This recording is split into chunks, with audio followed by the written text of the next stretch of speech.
जिस नारी के ऊपर पितरों की छाया होती है, घर के बुजुर्गों की, घर के पूर्वजों की छाया होती है, ध्यान देना, वही व्रत श्रेष्ठता से कर पाती है। व्रत की श्रेष्ठता उसमें अपने आप आ जाती है। अगर उसके साथ में अगर पितरों की कृपा है, तो पूर्वजों का अगर आशीर्वाद है, तो व्रत वो अच्छे से कर सकेगी।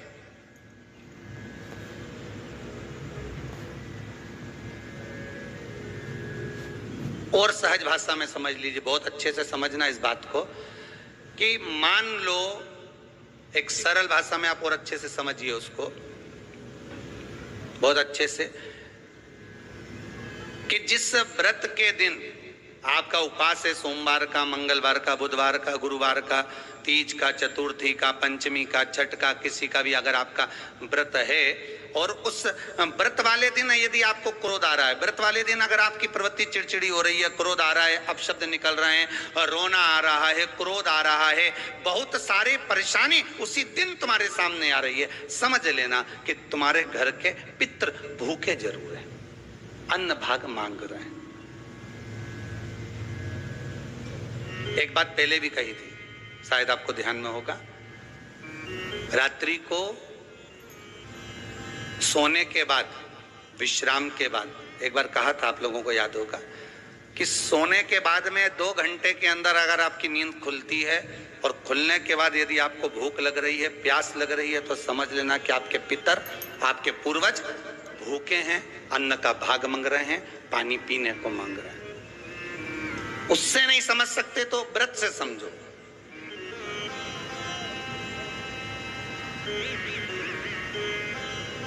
व्रत से समझ लो। मान लो आपने व्रत किया और आपकी प्रवृत्ति चिड़चिड़ हो रही है, क्रोध आ रहा है, अपशब्द निकल रहे हैं, ताने निकल रहे हैं, या कोई कुछ कहकर चले गया और आपकी आंखों में अश्रु भर रहे हैं, आपकी आंखों में आंसू आ रहे हैं, तो वो श्रेष्ठ व्रत नहीं हो सकता, उसमें दुख है।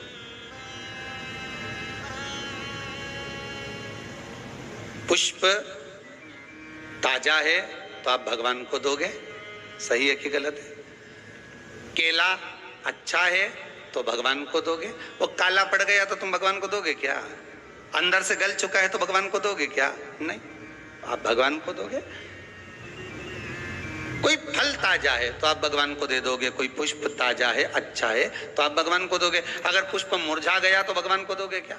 पुष्प बेकार हो गया तो भगवान को दोगे क्या? नहीं। उसी तरह व्रत होता है, उसी तरह हमारा व्रत है।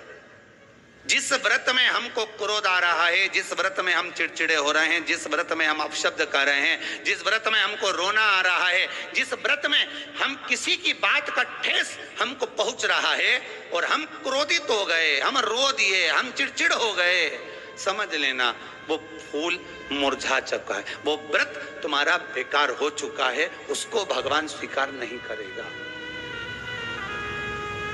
और जिस व्रत में आपके चेहरे पर प्रसन्नता हो, हम इस व्यासपीठ से कहना चाहेंगे कि जितने भी यजमान यहाँ कथा करवाने आते हैं, जितना वहीं से बैठकर पूजन कर कर कथा करवाते हैं, हम उनको भी कहते हैं कि 7 दिन की आपकी शिव महापुराण की कथा है, 5 दिन की आपकी शिव महापुराण की कथा है, 9 दिन की आपकी शिव महापुराण की कथा है। शंकर की कथा, चाहे भागवत कथा हो, चाहे रामायण कथा हो, रामचरितमानस हो, चाहे गीता हो, जिस पुराण को आप बचवा रहे हो, जिस पुराण को आप करवा रहे हो, जो करवाने वाला होता है उसके चेहरे पर स्माइल होना चाहिए, प्रसन्नता होना चाहिए। क्यों? क्योंकि इस पुराण को आप अकेले नहीं सुन रहे, इस पुराण को आपके पितृ लोक में विराजमान पितृ पूर्वज भी श्रवण कर रहे हैं। जितनी आपकी चेहरे पर प्रसन्नता होगी, उतनी आपके पूर्वज भर भर कर आशीर्वाद देंगे। 7 दिन तक, जब तक आप कथा का रसस्वादन कर रहे हो, कथा श्रवण कर रहे हो, 7 दिन तक आपके चेहरे पर अगर प्रसन्नता है तो पूर्वजों का आशीर्वाद आप पर बना हुआ है। तुम्हारे आसपास कोई घूम लेता है, तुम उसको कुछ भी निकाल कर दे देते हो।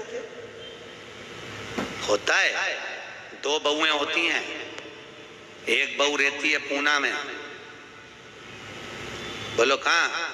मुंबई या पूना, और दूसरी बहू तुम्हारे साथ रहती है। अरे बोलो जम के, एक दूर रह रही है और एक तुम्हारे साथ रह रही है।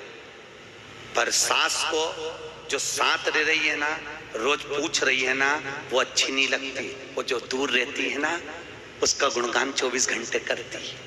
ये डोकरियों की आदत भी पूरी बढ़िया, बड़ी बुरी आदत।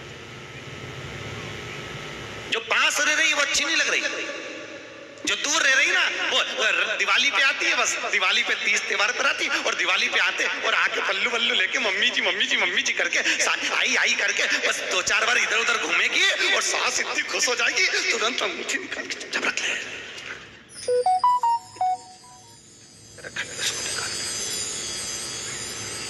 जो तुम्हारे पास में है वो पूरी लग रही है, वो चाय दे रही है, दूध दे रही है, बस बोलने में कभी कभी बोल देती है। अब बहुएं हैं बेचारी, हो जाता है। एक सास बहू से कहती है मैं सुबह 5 बजे उठती हूँ, तू 4 बजे उठा कर। अब वो झगड़ा करते करते हमारे पास आ गए और हमारे पास आके बोली, गुरुजी ये मेरी सास मुझे परेशान करे। मैंने बोला तेरी सास को क्या बोल रही है? तो क्या मैं 5 बजे उठूं तो बहू 4 बजे उठना चाहिए। तो मैंने कहा अच्छी बात बोली, कोई दिक्कत वाली बात नहीं है। एक काम कर, बहू की उम्र है 20 साल, तेरी उम्र है 70 साल, तू 20 साल की बन जा, मैं भी इसको जगाना चालू कर देता हूँ।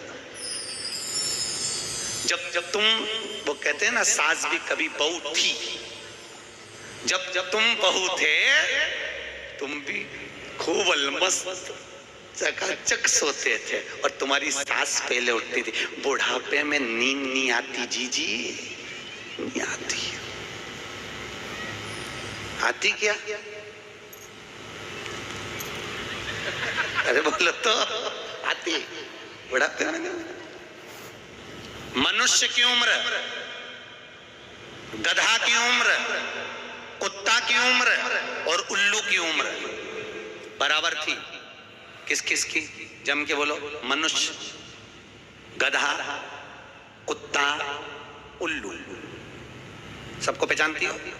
ठीक है, सबकी उम्र बराबर है, 40-40 साल। मनुष्य पहले 40 साल का था, गधा 40 साल का था, कुत्ता 40 साल का था, उल्लू 40 साल का था। सबकी उम्र लेवल में बिल्कुल बराबर थी। भगवान क्या देर अंधेर कुछ ये ऊंचा नीचा लेवल अपने यहाँ चले, भगवान क्या नहीं चले। भगवान ने सबकी उम्र 40-40 साल रखी, सबकी उम्र 40। एक दिन गधा भगवान के पास में आया और गधे ने भगवान से आकर कहा, अरे भोलेनाथ। भगवान शंकर ने पूछा क्या हो गया? महाराज हमारी उम्र 40 साल की दे दी, हम लोगों का बोझा ढोते रहे, लोगों का वजन ढोते रहे, महाराज हमारी उम्र बिल्कुल आधी कर दो, बिल्कुल आधी, हमें इतनी लंबी उम्र नहीं चाहिए। भगवान ने कहा ठीक है गधा, आज से तू 20 साल का। गधा कितने साल का हो गया? अरे जम के बोलो, 20 साल का। थोड़ी देर बाद मनुष्य, आवाज सेट करो, मनुष्य इको खत्म हो गया, डिले नहीं आ रहा। मनुष्य और थोड़ी देर बाद में मनुष्य भगवान के पास पहुंचा। भोलेनाथ आगे वापस आगे आगे मनुष्य और भगवान के पास जाकर बोला, भोलेनाथ। भगवान शंकर ने पूछा तुझे क्या हो गया? भोलेनाथ 40 में मेरा क्या होगा प्रभु? भगवान ने कहा गधे की बच्ची है। कितने साल बचे हैं? 20। मनुष्य कहा दे दो प्रभु। भगवान ने कल ले जा। कितने का हो गया? जम के बोलो 60 का। थोड़ी देर बाद कुत्ता आ गया। कुत्ता शंकर जी से बोला भोलेनाथ। शंकर भगवान ने पूछा तुझे क्या हो गया? महाराज 40 साल की उम्र दे दी, लोगों के दरवाजे पर बैठा रहूं, दरवाजे पे बैठकर झूठन चाटूं, दरवाजे पे बैठ के रोटी खाऊं, दरवाजे पे दुम हिलाऊं और दरवाजे पे से चिल्लाऊं महाराज मेरी उम्र कम कर दो। भगवान ने कहा ठीक है कुत्ता कम कर दो। भगवान ने कहा ठीक है कुत्ता, आज से तू 20 साल। थोड़ी देर बाद मनुष्य फिर आ गया। भोलेनाथ 60 में क्या होगा? भगवान ने कहा कुत्ता की बच्ची है कि चल जाएगी, ले जा। कितने का हो गया? 80। थोड़ी देर बाद उल्लू आया। उल्लू ने आकर कहा, भोलेनाथ, भगवान शंकर ने पूछा तुझे क्या हो गया? महाराज 40 साल की उम्र दे दी, रात रात भर जगता रहूं, पेड़ पे टंगा रहूं, रात रात भर मुझे नींद नहीं आती भोलेनाथ, मेरे को रात भर चौकीदारी करना पड़ती, रात भर पेड़ पे बैठा रहता हूँ, रात भर वृक्ष पर बैठा रहता हूँ, मेरी उम्र कम कर दो। भगवान ने कहा कितनी कम कर दो? बिल्कुल आधी कर दो। भगवान ने उल्लू की उम्र आधी कर दी। कितने साल का हो गया? 20 साल का। थोड़ी देर बाद मनुष्य आ गया। मनुष्य आकर बोला, अरे भोलेनाथ, शंकर भगवान ने पूछा क्या हुआ? 80 में मेरा क्या होगा? भगवान ने कहा उल्लू की बच्ची है, चलेगी कि ले जा। कितने का हो गया? 100। अब तुम खुद देखो, 40 वर्ष तक मनुष्य अपनी जिंदगी को सही जीता है। कितने साल? जम के बोलो जरा। 40 साल तक मनुष्य अपने जीवन को सही जीता है। खूब खाता, आराम से पचता, खूब डेंटिंग पेंटिंग सब चकाचक, कपड़े मपड़े सब जोरदार, रकम मकम सब पहने, खूब अच्छा लगे, क्योंकि 40 वर्ष की जिंदगी तुम्हारी है। तो 40 साल तक मनुष्य अपने जीवन को सही जीता है। 40 के बाद किसकी लगी थी? जम के बोलो। गधे की। तो 40 से 60 तक मनुष्य गधे जैसा बोझा ढोता है। बच्चों को बड़ा करना है, शादी करना है, मायरा भरना है, परिवार को पालना है, तो बोझा ढो रहा है। जैसे गधा बोझा नहीं ढोता, जैसे 60 तक बोझा ढोया। 60 के बाद उम्र किसकी लगी? कुत्ता की। जब 80 की उम्र में आता है तो कुत्ते को दरवाजे पे रखा जाता है। जब तुम्हारी 80 की उम्र होगी तो घर के लोग कुर्सी डाल के, खटिया पलंग दरवाजे के पास हॉल में बिठा देंगे, वहीं बैठेंगे, और रोटी भी दरवाजे के पास, चाय भी दरवाजे के पास, क्योंकि कुत्ते को अंदर परमिशन नहीं है। और कोई भी मिलने आया तो वहीं से चिल्लाया, वहीं से आवाज लगा रहा, क्योंकि कुत्ते की उम्र लगी है।